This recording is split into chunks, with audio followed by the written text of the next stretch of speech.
Hello everyone, how are you? Everyone fine. So let's start today's class, that is public debt. आज का हमारा जो topic है financial administration में public डेप्ट है, तो इसके बारे में पढ़ेंगे. So let's start. पब्लिक डेप्ट is an instrument of resource mobilisation by the modern government. देखिए पब्लिक डेप्ट क्या होता है. जब हमारा गवर्नमेंट, इन सिंपल टर्म में अगर बताएं तो जो हमारा गवर्नमेंट लोन बारो करता है, लोन लेता है, तो उसको बोला जाता है पब्लिक डेप्ट. तो एक तरीका है, ये गवर्नमेंट का एक तरीका है. क्या है? इंस्ट्रूमेंट फॉर रिसोर्स मोबिलाइजेशन, मतलब पैसे इकट्ठा करने का एक तरीका है. See the revenue raise through taxation and other resources is not sufficient to meet the increase expenditure of the government. अब देखिए बताया गया कि जो हमारा जो टैक्स के थ्रू पैसे कलेक्ट किए जाते हैं वो क्या है, सफिशिएंट नहीं है गवर्नमेंट के एक्सपेंडिचर को फुलफिल करने के लिए. Revenue from taxation cannot be raised beyond a certain limit while the deficit financing becomes inflationary when it cross the safe limit. देखिए इसमें बताया गया कि हम ज़्यादा टैक्स तो ले नहीं सकते, एक लिमिट तक ही तो टैक्स हमें रेज करना है. और अगर हम डिफिसिट फाइनेंसिंग कर रहे हैं, मतलब कि आरबीआई वगैरह से न्यू करेंसी इशू करवा रहे हैं, तो इस ये भी ज़्यादा एक सेफ लिमिट तक ही करवा सकते हैं. उससे ज़्यादा करवाएंगे तो महंगाई भाग जाएगी, इन्फ्लेशन रेट भाग जाएगा. तो हमें क्या है, ना टैक्स हम एक लिमिट से ज़्यादा ले सकते हैं, ना डेफिसिट फाइनेंसिंग के थ्रू क्या है पैसे ज़्यादा कलेक्ट कर सकते हैं. तो अब गवर्नमेंट की एक्सपेंडिचर ज़्यादा है, तो उसको फुलफिल करने के लिए हमें पब्लिक डेप्ट का सहारा लेना पड़ा. तो पब्लिक डेप्ट हमारा क्या है, एक आप बोल सकते हो रिसोर्स है, एक तरीका है. जो जब हमारा गवर्नमेंट पैसा बारो करती है तो इसको बोला जाता है public dept. See the meaning of public dept.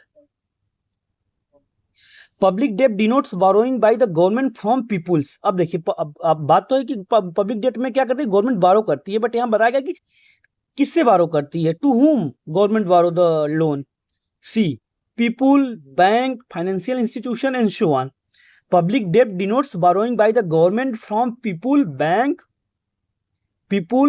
And financial institution and so on. So everyone asked to you what is the meaning of public debt. In simple, you told him public debts denote borrowing by the government from people, bank and financial institutions and so on. The following definition can be denoted in this regard. देखिए अब public डेप्ट के regard में कुछ हमारे scholars थे, उन्होंने अपने views दिए हैं, स्टेटमेंट दिए हैं पब्लिक डेप्ट को लेके. तो देखिए क्या है, फिलिप ई टेलर ने क्या बताया, द डेप्ट is in the form of promise by treasury to pay the holders of these promises of principal sum and most cases interest on the that part principal. देखिए इसमें बताया गया स्टेटमेंट में, Philip ई Taylor जी ने बताया कि इसमें गवर्नमेंट मतलब कि प्रॉमिस करती है, जिससे पैसे लेती है, कि उसको आपको इंटरेस्ट और जो प्रिंसिपल अमाउंट है दोनों देगी. एक प्रॉमिस इसे बोला जाता है. देखिए इसमें बहुत ज़्यादा पब्लिक डेप्ट से आपका एग्जांपल अभी प्रीवियस पीवाईक्यूज वगैरह में, प्रीवियस ईयर पेपर में तो देखा नहीं गया है, फिर भी इन शॉर्ट अब मैं टॉपिक को कवर कर दे रहा हूँ. सी अब क्लासिफिकेशन ऑफ पब्लिक डेप्ट को अगर बात करें तो पब्लिक डेप्ट is classified in the following way. अब देखिए मतलब कि क्लासिफिकेशन, मतलब जो गवर्नमेंट बारो करेगा तो इसके क्या क्या क्लासिफिकेशन है उसको देखते हैं.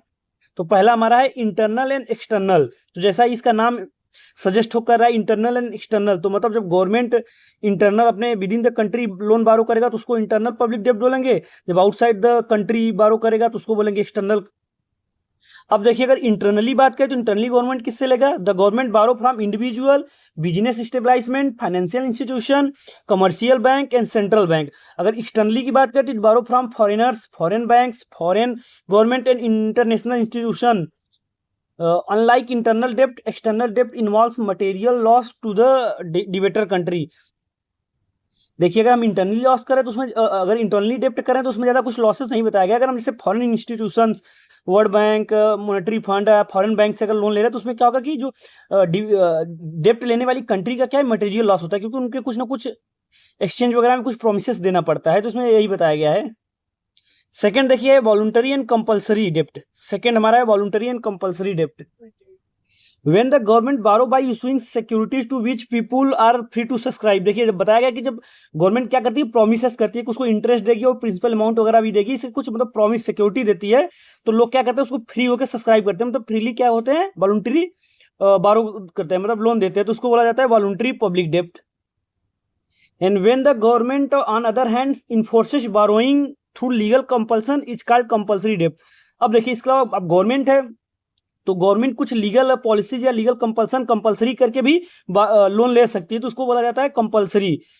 अगर जनरली हम बात करें तो हमारा जो पब्लिक डेप्ट होता है वो वॉलुंटरी होता है. नेक्स्ट देखिए हमारा है productive and unproductive public dept. Productive and unproductive, देखिए यहाँ जैसा सा नाम ही सजेस्ट करता है, प्रोडक्टिव डेप्ट एंड अनप्रोडक्टिव डेप्ट, मतलब पब्लिक डेप्ट जो लिया जाएगा किसी प्रोडक्शन के लिए जा रहा है के लिए लिया जाएगा, जैसे कि उसका कुछ यूटिलाइजेशन हो और उससे कुछ इनकम गवर्नमेंट को मिले, तो उसको बोला जाएगा प्रोडक्टिव डेप्ट। अब जैसे हमारा प्रोडक्टिव डेप्ट में आ गया आपका फॉर एग्जांपल डेप्ट incur to meet expenditure on power project, irrigation project, public enterprises and railway. तो इनका क्या होगा, जो अगर इस सब प्रोजेक्ट में हमें पब्लिक डेप्ट से पैसा लेके खर्चा कर रहे हैं, तो सब प्रोजेक्ट अगर बन के तैयार होंगे तो क्या करेंगे, इनकम जनरेट करेंगे, गवर्नमेंट को रिसिप्ट में पैसा क्या करेंगे, इकट्ठा करेंगे। तो वो पैसा क्या होगा, जो पब्लिक डेप्ट का जो इंटरेस्ट वगैरह रहेगा, प्रिंसिपल अमाउंट रहेगा, उसको पे किया जाएगा।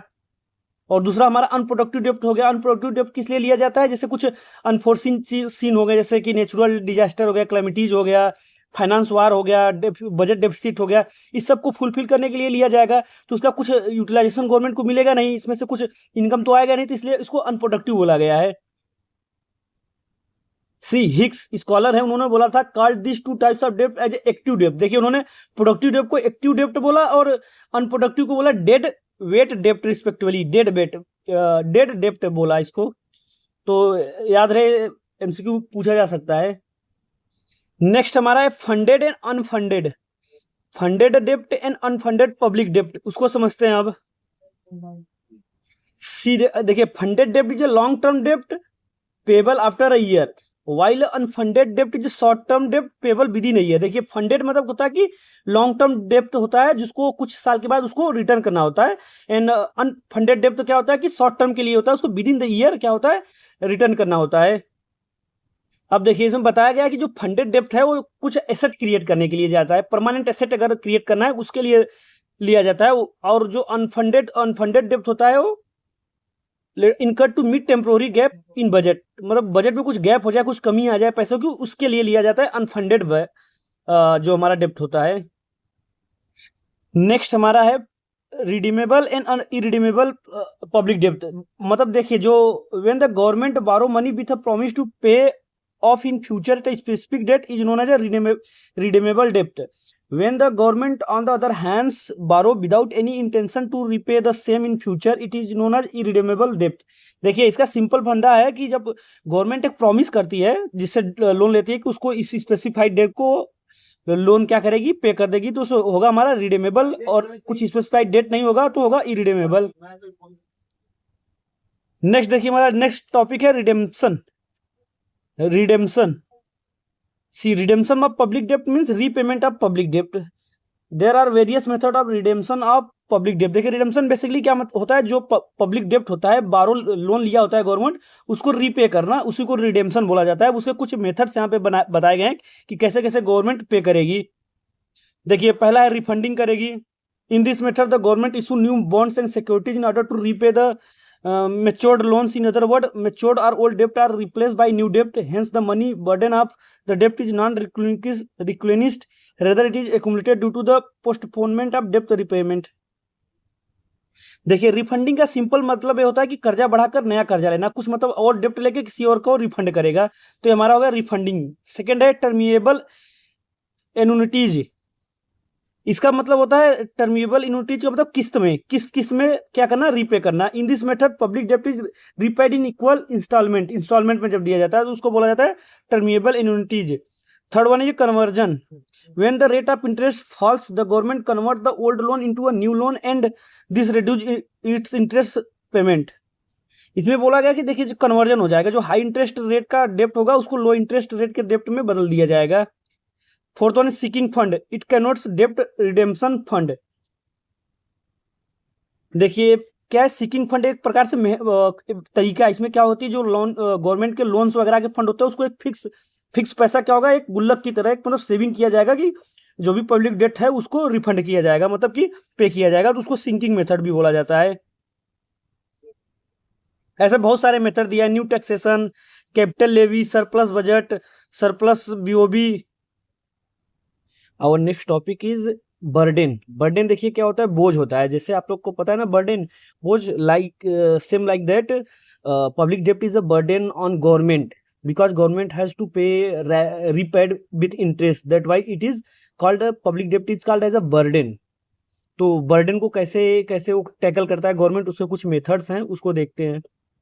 सी the burden of the public डेप्ट can be studies under the following heads. First one is a direct money burden, second one is a indirect money burden, and third one is a direct real burden, and fourth one is indirect real burden. तो यहाँ पे 4 heads दिए गए हैं burden के, तो एक एक करके देखते हैं कि बर्डन क्या होता है, मतलब पब्लिक डेप्ट जो है वो उसके बर्डन में कैसे कैसे स्टडीज किया जाता है अंदर फॉलोइंग हेड्स। सी देखिए, डायरेक्ट बर्डन क्या होता है। डायरेक्ट मनी बर्डन को बताया गया कि द इंटरनल डेप्ट does not impose any direct money burden on the community as a whole, it only involve the transfer of wealth within the community. देखिए बताया गया कि जो इंटरनल डेप्थ हम लोग, देखिए हमने डेप्थ के टाइप बताए थे इंटरनल और एक्सटर्नल। अगर विद इन द कंट्री हम लोन ले रहे हैं तो क्या हुआ, हमारा इंटरनल लोन हुआ। तो इंटरनल लोन क्या हुआ, देखिए मनी बर्डन नहीं क्रिएट करता, क्योंकि जो इसके इंटरेस्ट होते हैं, जो इसका वेल्थ होता है, वो कम्युनिटी में ही घूमता रहेगा, एक लोग से दूसरे के पास ऐसे से रहता रहेगा, इसलिए डायरेक्ट मनी बर्डन नहीं होता हमारा जो इंटरनल डेप्थ है। और वेयर जो हमारा एक्सटर्नल डेप्ट है उसमें क्या होता है, हमें गवर्नमेंट क्या करती है, इंटरेस्ट पे करती है, साथ में प्रिंसिपल अमाउंट भी पे करती है, तो एक क्या है, एक बर्डन क्रिएट करता है। सी द एक्सटर्नल डेप्ट on the other hand imposes direct money burden. The debtor country, मतलब जो कंट्री लोन लेता है, has to pay interest and repay the principal amount to the creditor country. Loan देने वाले country को क्या करता है कि इंटरेस्ट देता है और साथ साथ में प्रिंसिपल अमाउंट भी देता है। In other words the purchasing power is transferred from citizen to foreigners. अब इसमें क्या हुआ, देखो हमारे जो पैसे हुए, जो परचेजिंग पावर हुआ, पीपुल से किसके पास हो गया, फॉरेनर के पास चला गया।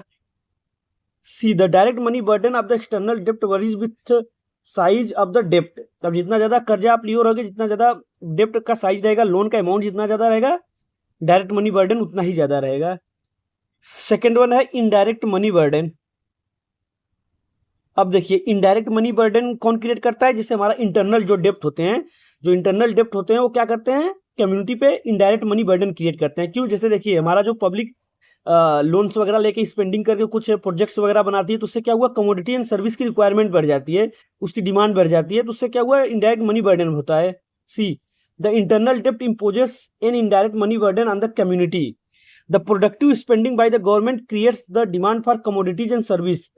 This imposes an additional burden on the community due to rise in their prices. अब इससे क्या हुआ, जैसे डिमांड वगैरह बढ़ेगा तो क्या हुआ, प्राइस वगैरह बढ़ेगा, प्राइस वगैरह बढ़ेगा तो क्या हुआ, इनडायरेक्ट मनी बर्डन हो गया, किस पे, कम्युनिटी पे ही पड़ेगा, इसका फर्क। द एक्सटर्नल डेप्ट also imposes an indirect money burden. और इस अब इंटरनल डेप्ट के साथ साथ एक्सटर्नल डेप्ट क्या करता है, हमारा डायरेक्ट मनी बर्डन भी एग्जर्ट करता है और इनडायरेक्ट मनी बर्डन भी लगाता है। सी कैसे, देखिए the debtor countries interest payment to creditor countries in kinds causes a decline of the economic welfare of the community. This is because of the increase in the price of goods and services within the country. अब देखिए हम जो loan लेता है country, उस country के जो सामान वगैरह है उनके डिमांड वगैरह ज़्यादा बढ़ जाते हैं, और उससे क्या हुआ, उनके रेट, इन्फ्लेशन रेट ज़्यादा आता है, तो एक जो हमें प्राइजिंग होती है वो बहुत ज़्यादा बढ़ जाती है, तो इससे क्या हुआ, इनडायरेक्ट मनी बर्डन ही हुआ। थर्ड वन देखिए डायरेक्ट रियल बर्डन क्या है। डायरेक्ट रियल बर्डन देखिए, द इंटरनल डेप्ट imposes direct real burden on the community by increasing economic inequalities. See यहाँ बताएगा डायरेक्ट बर्डन क्या होता है। डायरेक्ट रियल बर्डन देखो मैं आपको समझाता हूँ। अब देखिए पब्लिक डेप्ट में गवर्नमेंट बेसिकली क्या करेगा, अगर इंटरनल डेप्ट है तो किसी पीपुल से, किसी बिजनेसमैन से, किसी इंस्टीट्यूशन से लोन लेगा, और फिर उसको क्या करेगा, इंटरेस्ट प्लस प्रिंसिपल अमाउंट पे करेगा। ठीक, अब ये कैसे पे करेगा, अब ये जो पैसा पे करेगा किसी इंडिविजुअल को या बिजनेसमैन को, वो क्या करेगा, लोगों से टैक्स के रूप में लेगा, लोगों से टैक्स वसूल करेगा पीपुल से, और वही टैक्स क्या करेगा, इधर इंटरेस्ट देगा बिजनेसमैन को। तो इससे क्या हुआ, देखिए इकोनॉमिक इनइक्वालिटीज हुआ ना। अब किसी के पास पैसे बहुत ज्यादा हो गए और किसी के पास कम हो गए, और इनके पास देखिए इकोनॉमिक ज्यादा होगा, पैसे ज्यादा बढ़ गए, और इससे क्या हुआ, the result in the transfer of purchasing power. अब इससे क्या हुआ, जो परचेजिंग पावर होता है वो ट्रांसफर हो जाएगा पुअर पीपुल से रिच पीपुल के पास, तो हमारा डायरेक्ट बर्डन हुआ। देखिए जो हमारा एक्सटर्नल डेप्ट है, एक्सटर्नल डेप्ट भी हमारा डायरेक्ट रियल बर्डन लगाता है। एंड लास्ट वन इज है इनडायरेक्ट रियल बर्डन। देखिए द इंटरनल डेप्ट imposes indirect real burden on the community. The increase economic inequalities have an adverse effect on the capacity of the people to work and save. It result in declining for the productive capacity of people. अब देखिए बताया गया कि जो हमारा internal depth होता है वो क्या करता है, इम्पोज करता है, इनडायरेक्ट रियल बर्डन कम्युनिटी पे करता है, क्योंकि जो हमारा इकोनॉमिक इनक्वालिटीज होता है वो क्या करता है, एक एडवर्स इफेक्ट करता है, जो कि लोगों की कैपेसिटी पे क्या करता है, इफेक्ट करता है। लोगों क्या करता है, देखो capacity of the people to work and save, जिससे क्या हुआ, हमारा बर्डन, उनका इनडायरेक्ट रियल बर्डन बढ़ जाता है ना। वो अब हमारा जो नेक्स्ट टॉपिक है वो बहुत ही इंपॉर्टेंट, देखिए अभी तो हमने जो पब्लिक डेप्थ पढ़ा, तो अभी तो इसका जो हिस्ट्री रहा है हमने बहुत बार देखा है, इसको पीवाईक्यूज वगैरह उठा के देखा, तो पब्लिक डेप्थ से बहुत ज्यादा नहीं आया था, फिर भी मैंने जितने पॉइंट्स दिए हैं हम लक्ष्मीकांत बुक में सब कवर कर दिया है। बट अब देखिए जो अब का टॉपिक होने वाला है, accounts and audit, most important है भाई, इससे क्वेश्चन आएंगे पक्का, मोस्ट इंपॉर्टेंट है। पब्लिक एंड अकाउंट से बहुत ज्यादा क्वेश्चन आते हैं, और इसमें बेसिकली आएगा सीजीए एंड कैग, और अकाउंट और ऑडिट अलग कैसे हुआ, ये सब सारा इसका हिस्ट्री तो अच्छा से पूछेगा, तो इससे क्वेश्चन तो आएगा भाई एक दो। तो इस टॉपिक को आप लोग अच्छे से देखिए।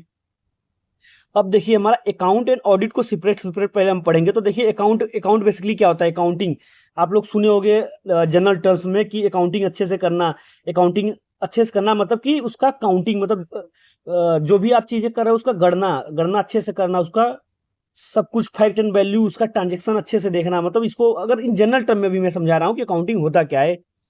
अब मतलब कि अगर कोई चीज बोला जाएगा ना कि सही से जाके काउंटिंग करके आओ, काउंटिंग तो सही से काउंटिंग, तो यहाँ पे देखिए, यहाँ पे बेसिकली काउंटिंग का मतलब है कि जो मनी से रिलेटेड है, मनी से रिलेटेड है कोई भी थिंग या कोई भी पैसा है, उसका अगर हम फैक्ट किसी स्टेटमेंट में एक वेल अरेंज ढंग से हम क्या करते हैं, स्टेटमेंट बनाते हैं, रखते हैं, तो उसको बोला जाता है अकाउंटिंग। इन जनरल टर्म में मैंने समझाया। आइए देखते हैं मीनिंग ऑफ अकाउंटिंग क्या है। The term account is defined as a statement of facts relating to money और थिंग्स हैविंग मनी वैल्यू। देखिए इसमें बताया गया कि जो हमारा अकाउंट है वो क्या है, एक स्टेटमेंट ऑफ फैक्ट्स है, किसी भी फैक्ट्स का एक स्टेटमेंट है जो कि मनी वैल्यू रखता है, या तो कोई थिंग हो जिसका वैल्यू मनी में हो, पैसे में हो, तो हमारा क्या है वो स्टेटमेंट अकाउंट है। सी दोबारा देखिए, हम बहुत ही थोड़ा डीप में इसको समझने की कोशिश कीजिए, अकाउंटिंग बेसिकली होता क्या है। अगर हम अकाउंटिंग की बात करें तो किसी भी ट्रांजेक्शन, मतलब जो भी फैक्ट्स हैं उसको हम एक स्टेटमेंट, एक सही तरीके से उसको हम रिकॉर्ड में रख रहे हैं, तो ये हमारा क्या होता है, अकाउंटिंग होता है। तो इसलिए यहाँ पे देखिए इसको बताया गया है, the term account is defined as a statement of facts. क्या है बेसिकली अकाउंट, स्टेटमेंट है किसका, अब फैक्ट। अब फैक्ट किसका है, फैक्ट किससे रहेगा, फैक्ट जो रहेगा रिलेटिंग टू या तो मनी से रहेगा, या तो कोई थिंग वस्तु से रहेगा जिसका वैल्यू क्या हो, मनी हो।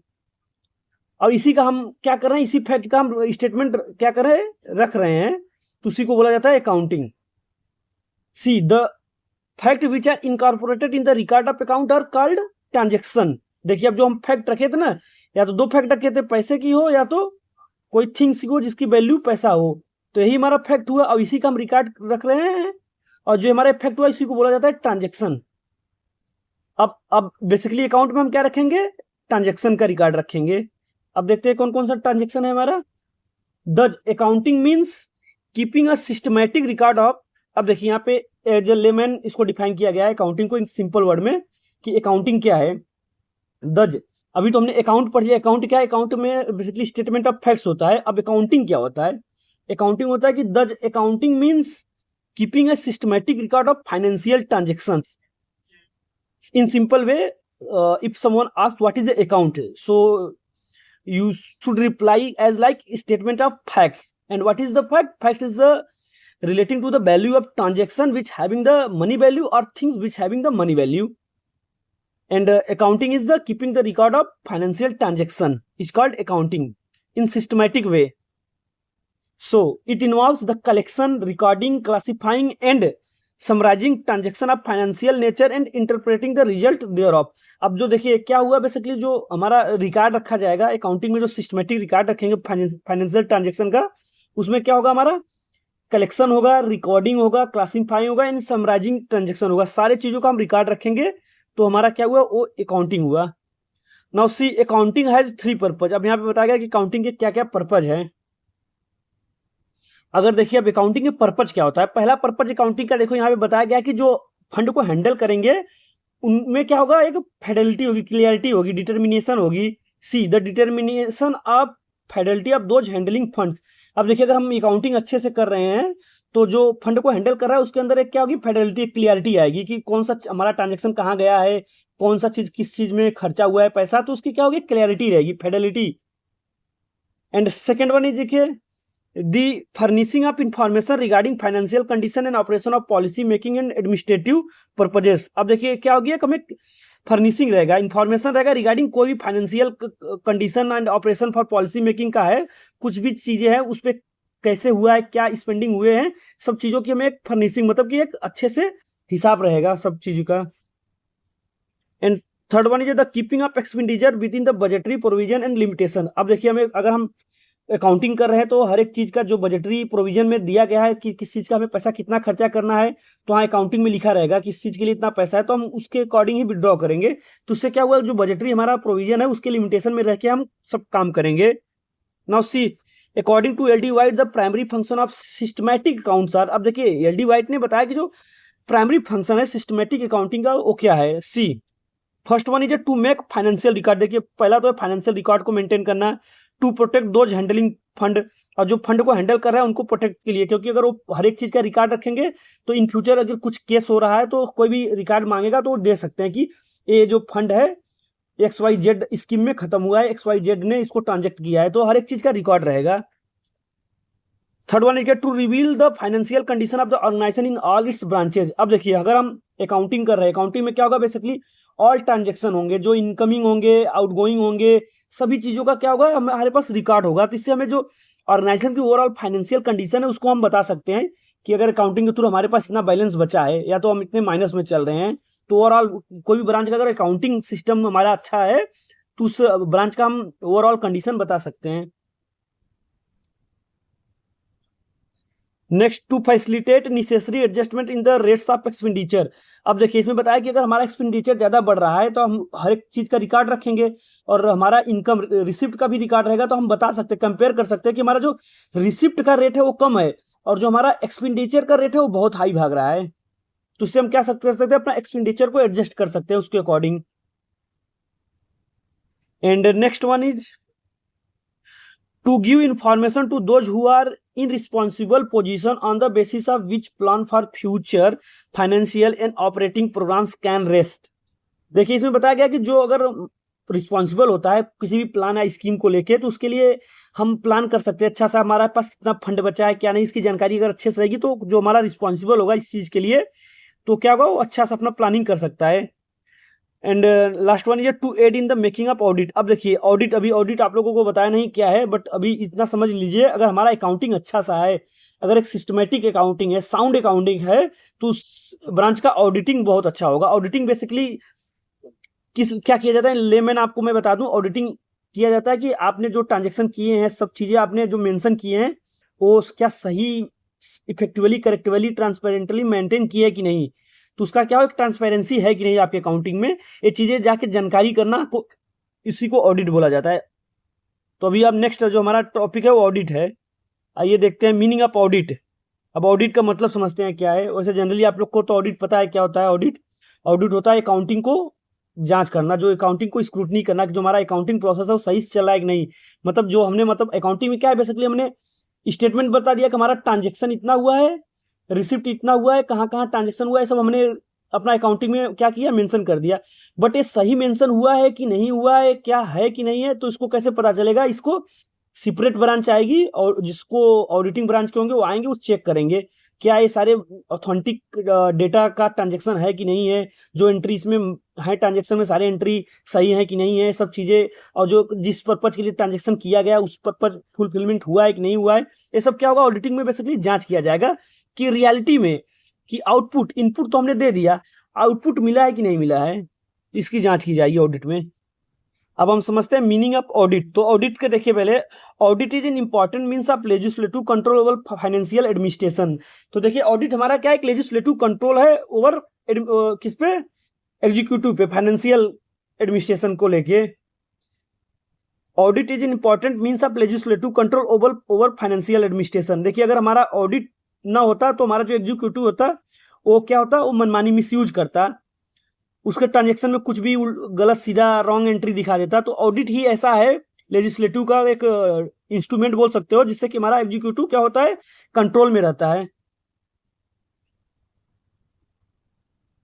And it is an instrument of enforcing accountability of administration to the legislative. अब इसी के थ्रू हमारा लेजिस्लेचर क्या होता है, जानकारी निकाल पाता है कि जो हमारा एडमिनिस्ट्रेशन है वो बेसिकली अकाउंटेबल है कि नहीं है।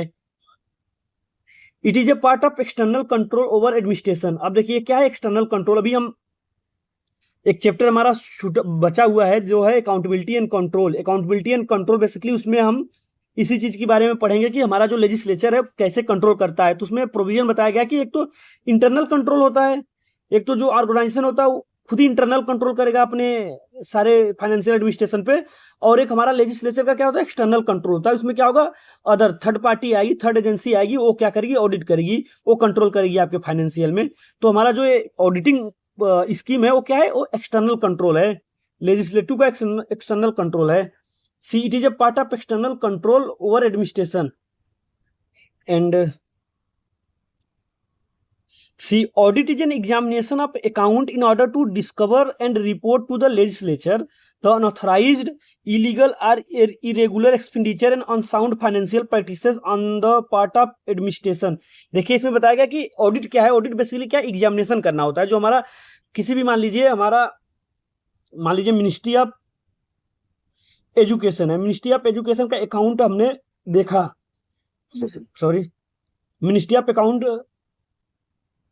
मिनिस्ट्री ऑफ एजुकेशन का बेसिकली हम अकाउंट का मान लो ऑडिट चल रहा है। तो मिनिस्ट्री ऑफ अकाउंट का ऑडिट यहाँ पे बना है कि एक्सपेंडिचर पार्ट है और ये रिसिप्ट पार्ट है। ठीक है, यहाँ पे बहुत सारी एंट्रियाँ की गई हैं, ट्रांजेक्शन किए गए हैं, यहाँ पे कुछ इनकमिंग्स भी बताए गए हैं। तो बेसिकली हमारा ऑडिट आएगा तो इसको क्या करेगा, एग्जामिनेशन करेगा कि ये सारे जो एंट्रीज बने एक्सपेंडिचर में, जो पैसे खर्च हुए हैं, जो रिसिप्ट आए हैं, सब एक बैलेंस में है कि नहीं है, और जहाँ जो जो एक्सपेंडिचर खर्चा हुआ है वो कहाँ हुआ है, ऑथराइज हुआ है कि नहीं हुआ है, ऐसा तो नहीं है इलीगल टाइप में सब एंट्रीज है। तो इसी का बेसिकली क्या है, एग्जामिनेशन है।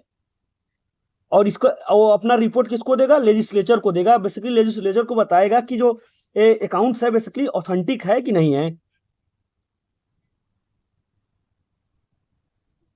It's objective is to see the expenditure is incurred with the sanction of the competent authority and made for the purpose for which it was sanctioned by the legislature। और देखिए क्या है basically इसको watch करता है कि जो पैसे सैंक्शन हुए हैं, हर एक मिनिस्ट्रीज को जो पैसे सैंक्शन हुए बजट के थ्रू, वो उसी पर्पज के लिए यूटिलाइज किए गए हैं या नहीं किए गए हैं।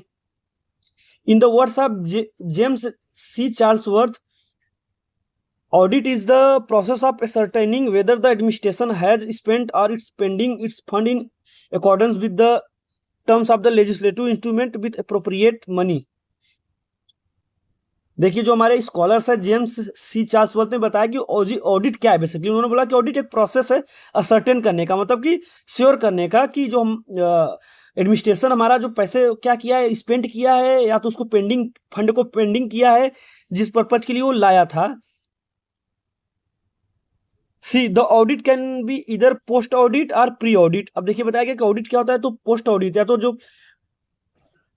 बेसिकली एग्जीक्यूशन, जो एग्जीक्यूटिव क्या होता है, कोई भी स्कीम को रन कर लेता है उसके बाद ऑडिट किया जाता है, तो या तो पहले भी किया जाता है। तो दोनों प्रकार से होता है, या तो प्री ऑडिट हो सकता है तो पोस्ट ऑडिट हो सकता है। See if the audit occurs after the money is spent it is called pre post audit. On the other hand if the audit occur before the money is spent or during the process of spending is referred as a pre audit or concurred audit. See अगर देखिए हमने मान लीजिए हमारे legislature ने fund पास किया education ministry को तो किसी स्कीम के लिए, तो अब मान लीजिए मिनिस्ट्री ने क्या किया, इस स्कीम को क्या किया, एग्जीक्यूट किया। अगर हम उसके बाद एग्जीक्यूट के बाद हमारा ऑडिट आ रहा है देखने की सही से एग्जीक्यूट हुआ कि नहीं हुआ, पैसे जहाँ के लिए स्पेंड जहाँ के लिए सैंक्शन हुए तो वहीं स्पेंड हुए कि नहीं हुए, तो हमारा आएगा पोस्ट ऑडिट। पोस्ट ऑडिट आएगा, इसको बोलेंगे पोस्ट ऑडिट। अगर स्कीम एग्जीक्यूशन से पहले जो पैसा मतलब स्कीम में लगा रहे हैं उससे पहले हम ऑडिट कर रहे हैं, आके हमारा टेस्टिंग की ऑडिटिंग चल रहा है, तो उसको बोला जाएगा प्री ऑडिट या concurred audit. Now see the role of audit. अब ऑडिट के क्या क्या रोल है उसको देखते हैं। The following points highlight the role of audit in the modern state. See पहला हमारा देखिए रोल ऑफ ऑडिट। अब ऑडिट का रोल देखते हैं। The following points highlight the role of audit in the modern state. First हमारा role है regulatory audit. So सबसे पहले देखिए रेगुलेटरी ऑडिट को लीगल ऑडिट भी बोलते हैं, लीगल ऑडिट भी बोलते हैं। अब इसको लीगल लीगल ऑडिट बोलते हैं, तो इसका मतलब ये क्या पता लगाएगा, जो इस ऑडिट में, रेगुलेटरी ऑडिट में बेसिकली ये पता लगाया जाए कि जो हमारा एक्सपेंडिचर हुआ है वो रूल एंड रेगुलेशन के हिसाब से हुआ है या नहीं हुआ है।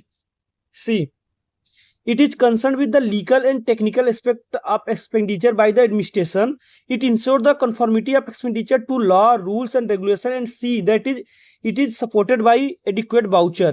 Hence it is also known as a legal audit. देखिए यहाँ बोला गया कि it is also known as legal audit। और ये क्या इंश्योर करेगा कि जो हमारा technical and legal and technical aspect of expenditure हुआ है एडमिनिस्ट्रेशन में, ये बेसिकली लॉ, रूल और रेगुलेशन के हिसाब से हुआ है कि नहीं हुआ है, और जहाँ पे एक्सपेंडिचर हुआ है क्या उसके बाउचर्स, मतलब बाउचर्स है कि नहीं, रिसिप्ट है कि नहीं, किस चीज़ पे खर्चा हुआ है, ये सब चीज़ें क्या करेगा, इंश्योर करेगा। बाउचर्स मतलब देखिए यहाँ पे बोला कि एडिक्वेट बाउचर्स मतलब पक्के बिल जिसको बोलते हैं ना। मान लीजिए आपने कोई स्कीम के लिए कुछ खरीदा है, रॉ मटेरियल खरीदा है, तो उसका बिल होना चाहिए। तो रेगुलेटरी ऑडिट में बेसिकली यही सब देखा जाता है कि हर एक चीज स्कीम में जो खर्चे लगे हैं, तुमने चीजें जहां जहां एक्सपेंड किए हैं पैसे, हर एक चीज का बिल होना चाहिए। एंड नेक्स्ट हमारा है प्रोप्राइटी ऑडिट। प्रोप्राइटी ऑडिट देखिए, सी प्रोप्राइटरी ऑडिट देखिए, it is concern with wisdom, faithfulness and economy of expenditure. देखिए बेसिकली ये क्या जांच करता है, इस ऑडिट सिस्टम में बेसिकली हमें बुद्धिमानी और किफायत की जांच करता है, मतलब कि विजडम एंड इकोनॉमी की जांच करता है। It detects cases of extravagance and waste even when the expenditure incurred according to law, rules and regulations। अब आप बोलोगे कि सर ये विस्डम और फेथफुलनेस और इसको चेक करना, इकोनॉमी एक्सपेंडिचर में इसको चेक करना क्यों जरूरी है। इवन देखिए, इवन यहाँ बताया गया कि डिटेक्ट्स, पहले देखिए जो प्रॉपर्टी ऑडिट किससे कंसर्न है ये समझना है। जैसे रेगुलेटरी ऑडिट लीगल टर्म से संबंधित है कि जो हमारा एक्सपेंडिचर हुआ है वो एज पर रूल रेगुलेशन के तहत हुआ है कि नहीं हुआ है, सारे चीजों का पक्का बिल है कि नहीं है, इससे कंसर्न है। वहीं हमारा प्रोप्राइटी ऑडिट देखिए किससे कंसर्न है, it is concern with wisdom, faithfulness and economy of expenditure. मतलब कि जो हमारा विजडम होता है कि आपका बुद्धिमानी, और फैथफुलनेस मतलब विश्वास होता है, एक मतलब जिसे बोलते हैं किफायत या विश्वास, इसकी जांच करता है। It detects cases of extravagance and waste even when the expenditure incurred according to law, rules and regulation। देखिए इसमें बेसिकली बताया गया है कि जो हमारा जो खर्चा हुआ, स्पेंडिंग हुआ है, वो इवन सही हुआ हो, मतलब सही जगह खर्चा किया गया हो, मतलब रियल मायने में पैसे खर्चा किया गया है, ये तो ठीक है। बट इसमें क्या चेक किया जाएगा कि क्या वो पैसा खर्चा करने लायक था कि नहीं था, मतलब जरूरत थी कि नहीं थी उसकी स्कीम की। ऐसा नहीं आपने फालतू का कोई स्कीम बना के पैसा उसको उस पर खर्चा कर दिया, उसका सब पक्का बिल दिखा दिया। बट इस चीज में प्रोप्राइटरी ऑडिट में बेसिकली यही चेक किया जाएगा कि उस स्कीम की जरूरत थी कि नहीं थी। नेक्स्ट हमारा है परफॉर्मेंस ऑडिट। परफॉर्मेंस ऑडिट देखिए बहुत ही न्यू टर्म, मतलब ऑडिट सिस्टम है परफॉर्मेंस ऑडिट। बेसिकली इसको एफिशिएंसी ऑडिट भी बोलते हैं। एफिशिएंसी इसमें मतलब कि आउटपुट देखा जाएगा, इस एफिशिएंसी मिला कि नहीं, मान लिया आपने इनपुट दिया, आउटपुट मिला कि नहीं मिला, इस चीज को बेसिकली जांच किया जाएगा। कि जो इससे इसका मेन जो टर्म होता है, इसको एफिशिएंसी ऑडिट भी कहा जाता है। अगर यह चेक करता है कि काम के नतीजों को, अकम्प्लिशमेंट को, मतलब कि क्या कोई स्कीम फुलफिलमेंट हुआ कि नहीं हुआ, इसका क्या रहा है नहीं, ये सब जांच करेगा। See, it is concern with the appraisal of accomplishment, मतलब कि नतीजे को चेक करेगा, अकम्प्लिशमेंट को चेक करेगा। It measures the performance of administration against the expenditure incurred, hence it is also known as efficiency audit. S L. Goyal identified 3 more aspect of the role of audit, these are. अब देखिए SL. Goyal जी ने इसके अलावा देखिए कुछ role बताए हैं audit के, उसको यहाँ पे देखना है। Preventive audit, curative audit and promotive audit क्या होते हैं बेसिकली। सी, फर्स्ट वन देखिए हमारा है प्रिवेंटिव ऑडिट, ये क्या होता है। अब देखिए अगर आप नाम पढ़ेंगे प्रिवेंटिव ऑडिट, प्रिवेंटिव मतलब कि प्रिवेंशन लेना, बचाव करना। तो बेसिकली इस ऑडिट का जो पर्पज होता है कि जो आप काम कर रहे हो, जो तरीका बना रहे हो, उसमें कहीं कुछ गलती तो नहीं है, तो उसको क्या होगा, एडवांस में उसको क्या करना, करेक्ट करना, ताकि फ्यूचर में कोई गलती ना हो, तो उसको बोला जाता है preventive audit. See, it locates the procedural and methodological errors in transaction financial operations and prevent their recurrence. देखिए बताया कि जो हमारा हम प्रोसीजर जो अपना रहे हैं, जो मेथोलॉजी कर रहे हैं, उसमें क्या कोई एरर तो नहीं है, जो फाइनेंशियल ट्रांजैक्शन का ऑपरेशन हम कर रहे हैं, इसके प्रोसीजर में कोई गलती तो नहीं है। अगर कोई गलती हो तो उसको इन एडवांस में हम क्या करेंगे, करेक्ट करेंगे, ताकि फ्यूचर में कोई ऐसी रिकरेंस ना हो, तो उसको बोला जाता है प्रिवेंटिव ऑडिट। सेकेंड वन है क्यूरेटिव ऑडिट। अब क्यूरेटिव मतलब क्या होता है कि देखिए क्या हुआ, पैसे खर्च हो गए और फिर उस खर्च हुए पैसों को जांच करना कि उस पैसों जो खर्च हुए उसमें कुछ गड़बड़ी वगैरह तो नहीं है, और अगर कोई गड़बड़ी किया है कोई भी अधिकारी अफसर तो उसको पकड़ना, उसको पनिशमेंट दिलाना। तो हमारा क्या होता है, क्यूरेटिव ऑडिट होता है। See it detect the case of embezzlement and misappropriation. यहाँ बताया गया case of embezzlement and misappropriation, इसको बोला जाता है पैसों का गड़बड़ी एंड धोखाधड़ी, गबन एंड धोखाधड़ी बोला जाता है। उसको क्या करना, डिटेक्ट करना, और जो कंसर्न ऑफिसर होगा जो किया होगा ये सब चीजें, उसके अगेंस्ट में disciplinary action against the guilty officer, इसको बोला जाता है curative audit. And last one हमारा है promotive audit. See it helps in administration improvement and reform by laying down new procedures and practices after studying the existing ones. देखिए इसमें promotive audit मतलब कि जो हमारा एग्जिस्टिंग जो प्रोसीजर हम बना रहे हैं उसको स्टडी करना, फिर उसको प्रमोशन मतलब बेटरमेंट के लिए कुछ चीजें प्रोक्योर मतलब कि प्रोसीजर बताना, उसको बोला जाता है promotive audit. The audit play an important role in administration of modern state. Ashok Chandra observed, in all recognized democracies, audit is not just tolerated as a necessary evil, but is looked upon as a valued ally which brings to notice procedural and technical irregularities and lapses on the part of individuals, whether they are effort of judgment, negligence, or act of intent or dishonesty. He continues. The complementary roles of audit and administration are accepted as axiomatic, being essential for toning up the machinery of government. देखिए जो हमारे बताया गया कि जो हमारा audit है बहुत ही इंपॉर्टेंट है मॉडर्न स्टेट में। ऑडिट बहुत ही इंपॉर्टेंट है ताकि हम किसी भी ऑर्गेनाइजेशन के गलतियों को पकड़े, उसके प्रोसीजर को पकड़े, उसको सुधारे और उसमें कोई गड़बड़ी ना हो। अगर कोई गड़बड़ी कर रहा है तो उसको हम क्या करें, फाइंड आउट करें, उसको डिसिप्लिनरी एक्शन उसके अगेंस्ट में लें। तो बेसिकली क्या है हमारा, इन कंक्लूजन देखें तो ये रोल है हमारा किसका, ऑडिट का। नाउ नेक्स्ट हमारा जो पॉइंट है वो है separation of account from audit. अब देखिए हमारा, अब तो देखिए भी हमने पढ़ा क्या कि अकाउंट अलग पढ़ा फिर ऑडिट अलग पढ़ा, बट ये सेपरेशन कैसे हुआ इसके बारे में थोड़ा हम हिस्ट्री में चलते हैं। सी टिल 1976, देखिए 1976 तक accounting and audit function were combined in the office of controller and auditor general of India. अब देखिए अभी आप लोगों को कैग के बारे में सुना होगा, CAG controller and auditor general of India इसको बोला जाता है, कंट्रोलर। देखिए controller and auditor general of India, तो कंट्रोलर का मतलब होता है कंपाइलर प्लस कंट्रोलर, ये दोनों एक ही टर्म से मिलकर बना हुआ है। तो कंपाइल करना, कंट्रोल करना, मतलब कि इकट्ठा करना, उसको कंट्रोल करना, दोनों एक ही ऑफिस में होता था, जिसको बोला जाता था controller and auditor general of India. और एक काम अब इसका देखिए, अकाउंटिंग मतलब controller and compiler and controller, मतलब अकाउंटिंग एंड ऑडिटिंग का काम दोनों एक ही ऑफिस में हुआ। तो वो कौन करता था, हमारा कैग करता था। कब, टिल 1976 तक। अब देखिए अगर इन कॉमन आप अभी ऐसे पता चल जाए कि अगर एक ही ऑफिस का कोई एक ही ब्रांच दोनों अकाउंटिंग का काम और ऑडिटिंग का काम कर रहा है तो क्या वो अपने गलतियों को एग्जामिन करके उसको फाइंड आउट कर सकता है? नहीं करेगा। वो तो सही बताएगा मैंने जो अकाउंटिंग किया है वो सही है, ऑडिट में वो बोल देगा सही है सब।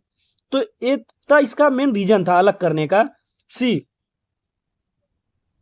इन other words he was responsible for both compilation and maintenance of accounts as well as their auditing, not only with respect to the central government but also the state governments। अब देखिए जो कैग का काम था, CAG controller and auditor general of India का काम था कि वो क्या करे, जो हमारा सेंट्रल गवर्नमेंट है स्टेट गवर्नमेंट के अकाउंट को क्या करना, मेंटेन करना और उसको ऑडिट भी करना, दोनों काम करता था। अब देखिए जो हमारा एक क्या है, ब्रिटिश कंट्रोलर का काम था, ब्रिटिश किसका, देखिए this combined arrangement was a relic of the British rule and came to be criticise. अब इसको क्या किया, क्रिटिसाइज किया गया। अकॉर्डिंगली द इंसेप कमिटी, देखिए अब कुछ कमिटी आए जो कि इसको क्रिटिसाइज किए। सी अकॉर्डिंगली द इंसेप कमिटी 1923, याद करिए सब, देखिए बहुत इंपॉर्टेंट है सारे कमिटियों के जो डेट है। And the Muddiman committee 1924, Simon commission 1929, 1929 the public account committee of and estimate committee recommended the separation of account from audit on the following grounds. अब देखिए अब कौन कौन से कमिटी, बेसिकली इसमें ऐसे एमसीक्यू बनेगा कि कौन कौन सी कमिटी ने रिकमेंड किया था कि separation of account from audit. तो देखिए Inchcape committee 1923, Muddiman committee 1924, Simon commission 1929, public account committee जिसको बोला जाता है पीएससी, पब्लिक अकाउंट कमेटी, और एस्टीमेट कमेटी रिकमेंडेड। जो इतनी कमेटियां हैं हमारी, देखिए कौन कितने, 1 2 3 4 एंड 5 कमिटीज ने रिकमेंड किया कि separation of account from audit होना चाहिए, और क्यों होना चाहिए, उसके किस बेस ग्राउंड पे होने चाहिए, उसको यहाँ पे कुछ पॉइंट बताए हैं। See, the separation would increase the efficiency for audit department as it will be relieved of accounting responsibility and can concentrate on audit functions only. देखिए सबसे पहला पॉइंट इन्होंने बताया कि जो अगर हम ऑडिट को अकाउंट से अलग कर दे तो जो ऑडिट डिपार्टमेंट का क्या होगा, एफिशिएंसी बढ़ जाएगी। क्यों? क्योंकि उनके पास अकाउंटिंग का काम नहीं रहेगा, तो अपना जो काम करेंगे, परफॉर्मेंस करेंगे ऑडिटिंग का, वो अच्छे से करेंगे, तो एफिशिएंसी इंक्रीज हो जाएगी। नेक्स्ट देखिए, the combined system has inherent danger of frauds and embezzlement and prevent their coming to light. अब देखिए मैंने जो बताया था आपको कि जो अगर एक ही व्यक्ति अकाउंटिंग का काम करेगा, उसी व्यक्ति उसको आप बोलोगे कि आप अपने कामों को ऑडिट कीजिए, एग्जामिन कीजिए, क्या आपने जो अकाउंटिंग में सारा डेटा लिखा है, सारा ट्रांजेक्शन को दर्शाया, क्या वो सही है कि नहीं। तो क्या कोई करेगा? नहीं करेगा। कोई भी अपने गलती को पकड़ेगा? नहीं पकड़ेगा। तो जो भी धोखाधड़ी का चांस हुआ होगा, पैसे गबन का चांस हुआ होगा, तो उसको नहीं पकड़ेगा। तो ये भी बहुत बड़ा मेन रीजन रहा है कि ऑडिटिंग को अकाउंटिंग से अलग करने का, यही सबसे बड़ा मेन रीजन था कि सेम डिपार्टमेंट अपने कामों की गलतियों को नहीं हाईलाइट करेगा, इसलिए इसको अलग करो। नेक्स्ट पॉइंट देखिए, the combination of two function in a single office is not appropriate as accounting as is an executive function while auditing is a quasi parliamentary function. और देखिए बताया गया कि ये जो कंबाइंड फंक्शन है किसी एक सिंगल ऑफिस में अगर आप दे रहे हो, एक तो अकाउंटिंग, देखिए अकाउंटिंग हम कर रहे हैं, तुम्हारा क्या हुआ, एग्जीक्यूटिव नेचर का हुआ। अब उसको हम जाके एग्जामिन कर रहे हैं, उसको जांच रहे हैं, स्क्रूटनी कर रहे हैं, तो क्या हुआ, क्वासी पार्लियामेंट्री फंक्शन हुआ। तो दोनों फंक्शन एक ही ऑफिस में अगर रहेगा तो क्या होगा, अप्रोप्रिएट नहीं है। That's why it should be separate. Next देखिए, the combined system required the controller and auditor general to audit the accounts which are compiled by himself. अब देखिए इसमें बताया गया कि the combined system requires the controller and auditor general to audit the account which are compiled by himself. इसमें बताया गया कि जो हमारा एक कंबाइंड सिस्टम है उसको रिक्वायर किस लिए किया, ऑडिट के लिए कौन रहेगा responsible, controller and auditor general होगा। वो अपने ही कामों को क्या करेगा, ऑडिट करेगा। एक बहुत ही मतलब इम्प्रेसिंग बात है कि कैग अपने ही काम को ऑडिट कर रहा है। क्या बोला कि इम्प्रेसिंग है कि अगेंस्ट में से बहुत से मॉडर्न कंट्रीज हैं, उनके अगेंस्ट में अगर हम देखें तो ये फंक्शन क्या करते हैं, दो अलग अलग डिपार्टमेंट परफॉर्म करते हैं। नेक्स्ट पॉइंट देखिए, the separation makes the spending department not to exceed the appropriation sanction by the parliament as they are interested with the accounting responsible. और बताया गया कि जो हमारा अगर हम डिफरेंट डिपार्टमेंट रखते हैं तो जो हमारा सैंक्शन पैसे हुआ है वो एक्सीड नहीं करेगा अप्रोप्रिएशन से। मतलब कि उसमें क्या होगी, एक लीगलिटी जाएगी, लोग क्या करेंगे, अच्छे से उसको स्क्रूटनी करेंगे, अकाउंटिंग ऑडिट करेंगे अच्छे से। नेक्स्ट देखिए, the separation would increase the independence of audit as is combined system run counter to the principle of independence of audit. अब देखिए बताया गया कि अगर हमारा सेपरेट हो जाएगा तो जो हमारे ऑडिट डिपार्टमेंट के लोग होंगे वो क्या होंगे, इंडिपेंडेंट होंगे, अपना काम इंडिपेंडेंटली करेंगे। अदरवाइज क्या होंगे, वो दोनों आप एक ही ऑफिस करेंगे तो उनके अंदर डिपेंडेंसी रहेगी, काम सही से नहीं कर पाएंगे। नेक्स्ट देखिए, the entrustment of accounting responsibility to the department would not only improve the system of accounting but also make them responsible. अब इससे क्या होगा, अगर मान लीजिए हम दोनों को अलग अलग काम कर देना तो उसकी रिस्पॉन्सिबिलिटी क्या होगी, थोड़ी कम हो जाएगी। तो क्या होगा, एक उनके अंदर रिस्पॉन्सिबल ज़्यादा आ जाएगा, क्योंकि उनके पास उनका अपना एक सेपरेट काम हो जाएगा, स्पेशलाइजेशन काम होगा, और उससे क्या होगी, उनकी रिस्पॉन्सिबिलिटी भी बढ़ जाएगी कि हमें ऑडिट का काम करना है ओनली। नेक्स्ट देखिए हमारा है, नेक्स्ट टॉपिक हमारा है departmentalisation of account. Departmentalisation of account देखिए क्या है, इन 1976 the central government separated accounting from audit by adopting the new scheme of departmentalisation of account. अब देखिए, अब ये सारा जो हमारा कमियां थी, जो क्रिटिसाइज थी, वो क्रिटिसाइज हुआ इस सब बेस में। तो जो हमारे जो डिफरेंट कमिटीज थी, उन्होंने क्या किया, रिकमेंडेशन दिया कि हमारा जो अकाउंटिंग है वो ऑडिट जो है हमारा अकाउंटिंग से अलग हो जाए। तो एक किस थ्रू पे हुआ, ये हुआ बेसिकली डिपार्टमेंटलाइजेशन ऑफ अकाउंट हुआ कब, 1976 में। The salient feature of this scheme of departmentalise management accounting system are as follow. देखिए अभी जो हमारा सेंट्रल गवर्नमेंट ओनली क्या है, central government separated accounting from audit by adopting new scheme of departmentalisation of account. Salient features देखिए क्या क्या है, the controller and auditor general of India was relieved of the responsibility of the compilation and maintenance of account of the central government and is now concerned with their auditing only। देखिए अब इसके through हमारा जो departmentalisation of account हुआ कितने में 1976 में हुआ। इसके थ्रू हमारा जो कैग है, CAG auditor, controller and auditor of general of India जो है कैग, वो क्या हुआ, जो हमारा सेंट्रल गवर्नमेंट का अकाउंट का कंपाइलेशन करता था, अकाउंटिंग का काम करता था, उससे क्या हुआ, वो छुटकारा मिल गया, उसको रिलीव हो गया, ओनली ऑडिटिंग काम करेगा। कैग क्या करेगा, यहाँ पे बेसिकली कैग की रिस्पॉन्सिबिलिटी बताई गई कि कैग हमारा जो रिस्पॉन्सिबल होगा ओनली सेंट्रल गवर्नमेंट के अकाउंट का ऑडिटिंग के लिए रिस्पॉन्सिबल होगा। However, he is continued to be responsible for the compilation and maintenance of account of the state which have not separated account from audit। देखिए अभी तो हमने बस को बोला सेंट्रल गवर्नमेंट में क्या हुआ, डिपार्टमेंटलाइजेशन ऑफ अकाउंट हुआ, बट स्टेट गवर्नमेंट में नहीं हुआ है। स्टेट गवर्नमेंट में क्या हुआ है, जो हमारा कैग है वो रिस्पॉन्सिबल है, बोथ अकाउंटिंग एंड ऑडिटिंग दोनों के लिए रिस्पॉन्सिबल है स्टेट गवर्नमेंट के कंसर्न में। देखिए बहुत ही बड़ा पॉइंट है, जो पॉइंट 1 है, बहुत बार एमसीक्यू में आया हुआ है और लोग बहुत बार कंफ्यूज हो जाते हैं, क्योंकि लोगों को पता है कि अकाउंट क्या है, हमारा ऑडिट डिपार्टमेंट अकाउंट से सेपरेट हो चुका है, तो जो हमारा कैग है ओनली ऑडिटिंग करेगा। तो नहीं, इसमें point to be remember, CAG only audit the central government department, मतलब सेंट्रल गवर्नमेंट का जो अकाउंट है उसको ऑडिट करेगा, और जो स्टेट गवर्नमेंट का है उसको अकाउंट और ऑडिट दोनों काम करेगा। नेक्स्ट देखिए, the administrative department have taken over most of the payment and receipt function from the treasury. In other word, they have assumed responsibility for making payment and their accounting.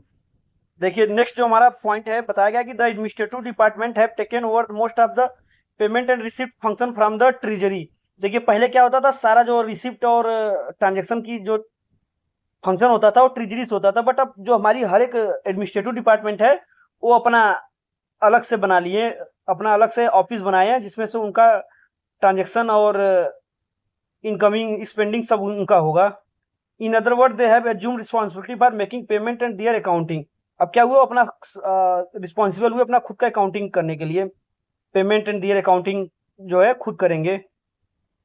Next point देखिए, third number, the secretary of the ministry is designated as the chief accounting authority of all the transactions of the ministry as well as it is attached and subordinated office.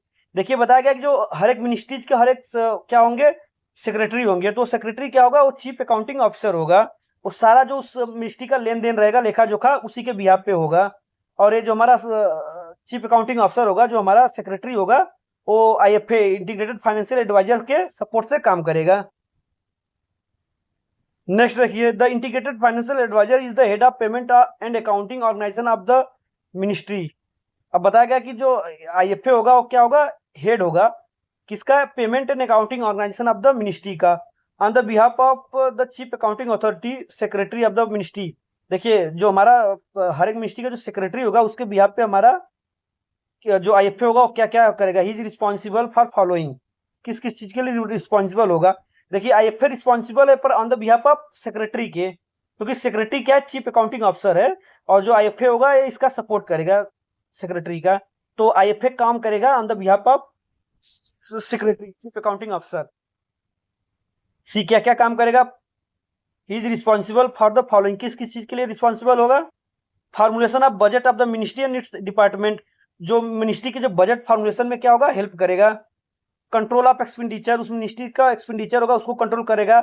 Arranging payment and sanction by the ministry, और जो payment वगैरह होगा sanction उसको क्या करेगा, arrange करेगा। Consolidation of the accounts of the ministry as a whole, अब पूरे देखिए मिनिस्ट्रीज में बहुत सारे डिपार्टमेंट हो गए, सारे के अकाउंट को क्या करेगा, कंसोलिडेट करके एक बनाएगा, एक अकाउंट बना के उसको पूरे मिनिस्ट्री के सामने पेश करेगा। Preparation of appropriation account for the grants control by the ministry, और सारा अप्रोप्रिएशन बनाएगा कि ताकि मिनिस्ट्री क्या करे, अपना ग्रांट ले सके। Induction of an efficient system of management best suited to the financial requirement of the ministry and department, और क्या करेगा, एक बेस्ट मैनेजमेंट को क्या करेगा वहां पे लाएगा, ताकि हमारा जो मिनिस्ट्री हो एक बेस्ट तरीके से काम कर सके, एक एफिशिएंट वे में काम हो वहां पे। Internal audit of payment and accounts, और देखिए हमने बताया था कि इंटरनल ऑडिट होता है, एक एक्सटर्नल ऑडिट होता है। Internal control and external control, तो जो हमारा आईएफए क्या कर रहा है, इंटरनल ऑडिट करेगा अपने मिनिस्ट्रीज का। नेक्स्ट है देखिए, ensuring accuracy of accounts and efficiency of operations, और जो उस डिपार्टमेंट का अकाउंट है उसके एफिशिएंसी को क्या करेगा, वो मॉनिटर करेगा, इंश्योर करेगा कि सही है कि नहीं है। In the performance of the above duties the integrated financial adviser is assisted by principal account officer. अब देखिए आईएफए का भी एक असिस्टेंट रहेगा, जिसको मतलब जिससे वो एडवाइस लेगा, हेल्प लेगा, वो है principal account officers. And the head of the pay and account officers, chief controller account and controller of account. देखिए ये सब क्या है, ये सारे डेजिग्नेटेड पोर्टफोलियो ऑफिसर्स हैं, क्या करेंगे, आईएफए को हेल्प करेंगे।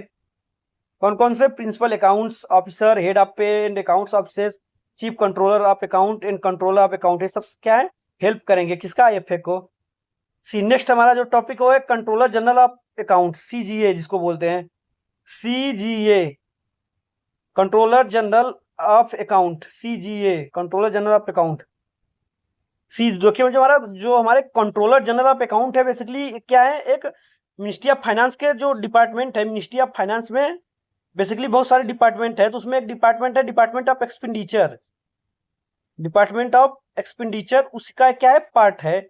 तो कौन, सीजीए, और सीजीए ही रिस्पॉन्सिबल होगा अकाउंटिंग के लेके, क्योंकि देखिए अब हमारा कैग, जो हमारा कैग है वो क्या है, ओनली ऑडिट का काम करेगा, तो अकाउंटिंग के लिए कौन है, सीजीए है, controller general of accounts. In 1976 a new office of controller general of account was established as a part of department of expenditure of the ministry of finance। देखिए बहुत इंपॉर्टेंट पॉइंट है, जो हमारा सीजीए किसका part है, department of expenditure, जो कि किसका पार्ट है, मिनिस्ट्री ऑफ फाइनेंस का। इतना आप लोग को आइडिया होना बहुत ही जरूरी है, बहुत ये पूछा गया है, एमसीक्यू में पूछा जाता है, मिनिस्ट्रीज के डिपार्टमेंट के नाम बहुत बार पूछे गए हैं। Is to administer matter relating to the departmentalisation of account of the central government. अब देखिए क्या होगा, जो कि डिपार्टमेंटलाइजेशन ऑफ अकाउंट हुआ है, मतलब जो हमारा अकाउंट ऑडिट से अलग हुआ है, तो जो अकाउंट का डिपार्टमेंटलाइजेशन हुआ है उससे रिलेटेड सारा मैटर हमारा सीजीए देखेगा, controller general of accounts. He is the technical authority heading the new accounting setup of the central government. अब क्या करेगा, जो सेंट्रल गवर्नमेंट का अकाउंट का लेखा जोखा है वो करेगा हमारा CGA. And he is responsible for the following. अब देखिए किस किस चीज के लिए रिस्पॉन्सिबल है, यहाँ पे मेंशन किया गया है। वन मोर पॉइंट है, इंपॉर्टेंट पॉइंट लिख लीजिए, जो हमारा सीजीए है, सीजीए किस लिए है, basically controller general of account, इसको basically the chief accounting adviser to the government of India बोला जाता है, इनको बोला जाता है chief accounting adviser of government of India. Government of India का चीफ अकाउंटिंग एडवाइजर भी बोला जाता है। नाउ फंक्शन की अब बात करें, उसके जो फंक्शन क्या क्या है वो देखते हैं। पहला फंक्शन देखिए, he prescribe general principles and forms of account of central as well as state government and frames rules and manual relating to. इसमें देखिए बेसिकली जो हमारे central government as well as state government का जो account है उसका क्या principal है, उसमें उसका क्या फॉर्म्स है, उसको क्या करेंगे, फ्रेम करेंगे, उसको मैनुअल्स बनाएंगे उसके related. And he carry out the budget control, payment, receipt, collection of account function for the central government. ये क्या करेंगे, देखिए carry out the budget control करेंगे, payment, receipt, collection and accounting function for the central government का करेगा। He provides regular feedback to finance minister and other line ministries of the status of the government finance. और देखिए क्या करेंगे, feedback देंगे, finance minister को देंगे, other line ministries को भी क्या देंगे, स्टेटस देंगे गवर्नमेंट के जो फाइनेंस का चीजें है उसके related. He provides technical advice to all civil ministries and department on various accounting matters. His advice is binding on them, only binding nature का होगा। और क्या करेंगे, जो हमारे सिविल मिनिस्ट्रीज है, अदर मिनिस्ट्रीज है, उनको क्या करेंगे, एडवाइस देगा टेक्निकल मैटर पे, अकाउंटिंग से रिलेटेड जो भी टेक्निकल मैटर है उस पर एडवाइस देगा। उसका जो एडवाइस होगा क्या होगा, बाइंडिंग होगा उस मिनिस्ट्रीज पे। He is responsible for disbursement and accounting of pension payment to government employees retiring from civil ministries। सी देखिए यहाँ पे जो बताया गया है 5th नंबर पॉइंट, जो हमारे ही is responsible disbursement accounting of pension payment. देखिए इसमें बताया गया कि जो हमारे सिविल मिनिस्ट्रीज के जो इम्प्लॉय होंगे उनका पेंशन जो होगा, पेंशन का पेमेंट करना, उनका डिस्बर्स करना, सारा काम किसका होगा, सीजीए को होगा। नेक्स्ट देखिए 6 number 6, he is conduct the internal audit of the expenditure incurred by the various ministries and department of central government to bring out the financial irregularities. अब देखिए हमारा जो सीजीए वो क्या करता है, जो अलग अलग मिनिस्ट्रीज को इंटरनल ऑडिट भी करता है, उनके जो एक्सपेंडिचर है उनका इंटरनल ऑडिट भी करता है सीजीए। नेक्स्ट देखिए, he is responsible for the evaluation and processing of proposals relating to the capital restructuring and disinvestment of various public sector undertaking of the central government. This job was interested to him in 1989 में। और कौन सा job है, देखिए basically central government की जो सरकारी कंपनियां होती हैं, पीएसयूज, और कैपिटल रिस्ट्रक्चरिंग इन्वेस्टमेंट जिसको बोला जाता है डिसइन्वेस्टमेंट से जुड़े सारे प्रस्ताव का क्या करता है, मूल्यांकन करता है। मतलब कुछ डिसइन्वेस्टमेंट मतलब सेल ऑफ पीएसयू, जो पीएसयू जो बेचे जाते हैं, ये वाला सारा इनका प्रस्ताव का क्या करता है, मूल्यांकन हमारा सीजीए करता है। नेक्स्ट देखिए जो 8 नंबर है, he manage the cadre of Indian civil account service से and total accounts personnel deployed in civil ministries and responsible for the entire government of personnel management in relation to the them. देखिए जो हमारे जो Indian civil servants हैं accounts के, और सभी को क्या करता है, उनका मैनेजमेंट करता है, उनका डिप्लॉयमेंट, उनका रिलेटेड सारे जो भी जिम्मेदारियां होगी उनको क्या करेगा, वो एडमिनिस्टर करेगा। नेक्स्ट देखिए, he consolidate the monthly and annual accounts of the central government.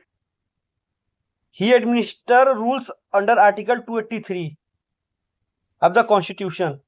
This article deal with the custody and other aspect of consolidated fund, contingency fund and money credited to the public accounts. देखिए जो basically बताया गया article 283 of Indian constitution बहुत important है। Basically इसका जो article में बताया गया कि इसका सेफ कस्टडी कौन करेगा, सीजीए। जो भी हमारा गवर्नमेंट का फंड है, जैसे कंसोलिडेटेड फंड ऑफ इंडिया हुआ, कंटीजेंसी फंड ऑफ इंडिया हुआ, पब्लिक अकाउंट ऑफ इंडिया होगा, इनका कस्टडी कौन करेगा, सीजीए करता है। तो ये आर्टिकल 283 में दिया गया है। बेसिकली क्या है, एक आप बोल सकते हैं कॉन्स्टिट्यूशनल प्रोविजन है, उसकी क्या करेगा, सेफ गार्डिंग करेगा सारे फंडों का एज पर constitution, article 283 of the constitution के थ्रू।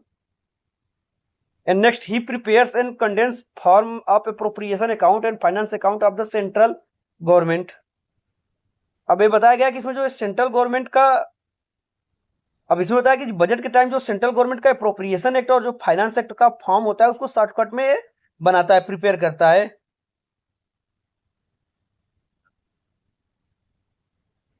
ये तो बेसिकली कह रहा है सारा इसका फंक्शन, सीजीए का क्या क्या फंक्शन है वो सब मैंने आपको समराइज कर दिया। यहाँ पे देखिए कुछ खास पॉइंट दिए गए हैं, उसको देखते हैं।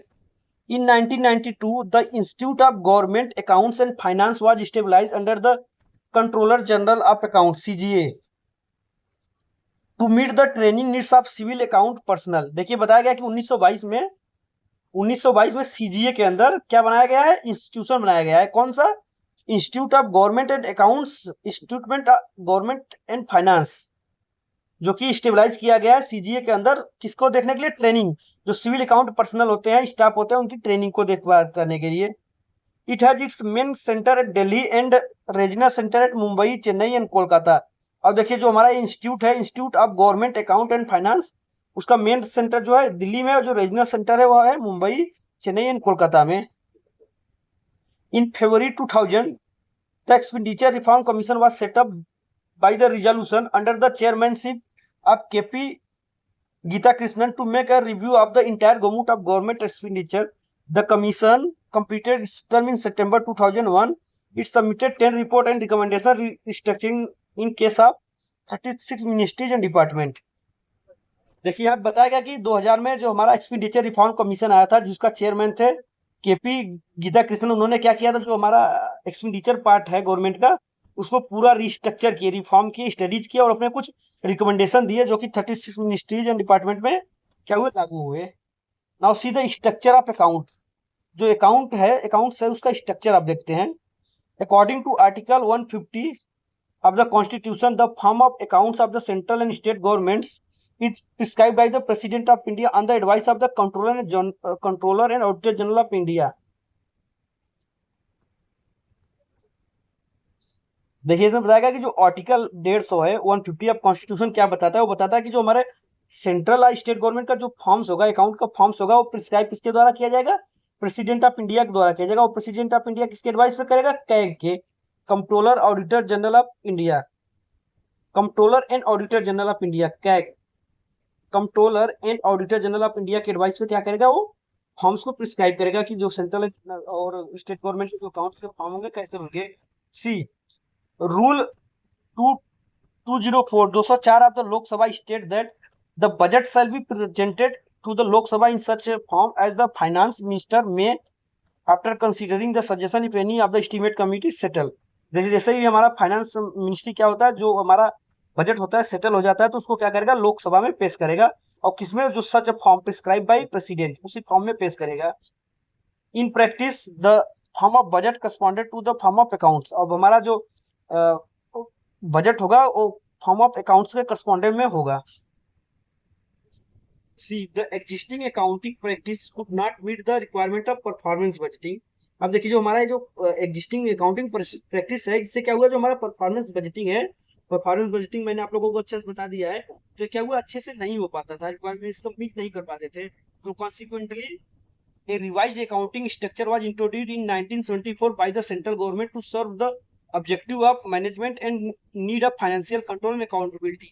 अब देखिए जो हमारा 1974 में सेंट्रल गवर्नमेंट ने क्या किया, एक नया रिवाइज्ड अकाउंटिंग स्ट्रक्चर को क्या किया, इंट्रोड्यूस किया, ताकि हमारे जो फाइनेंशियल एडमिनिस्ट्रेशन में अकाउंटेबिलिटी और कंट्रोल अच्छे से हो सके।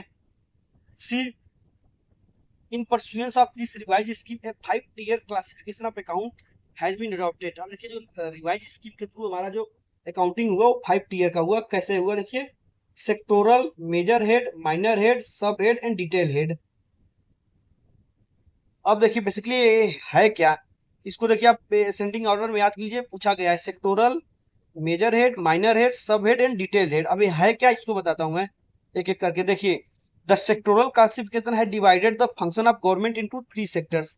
अब सेक्टोरल हेड में क्या हुआ, जो गवर्नमेंट के फंक्शन है उसको 3 सेक्टर में डिवाइड किया गया। जैसे देखिए general service with 6 sub sector होगा, and social community service, economic service with 7 sub sector.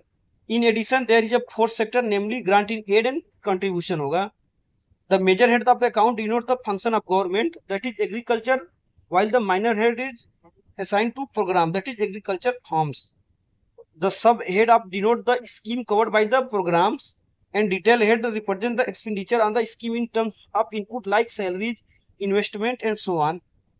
In the new revised classification, the object head that is object level of classification has been retained and placed under the last year. It provides item-wise control over expenditures. The approval of the Comptroller and Auditor General of India is required for any change in the major heads. देखिए जो अगर major heads में हम कुछ changes ला रहे हैं, जो government के फंक्शन है मेजर हेड वाले, अगर उसमें हम कुछ चेंजेस ला रहे हैं तो हमारा कैग का अप्रूवल चाहिए।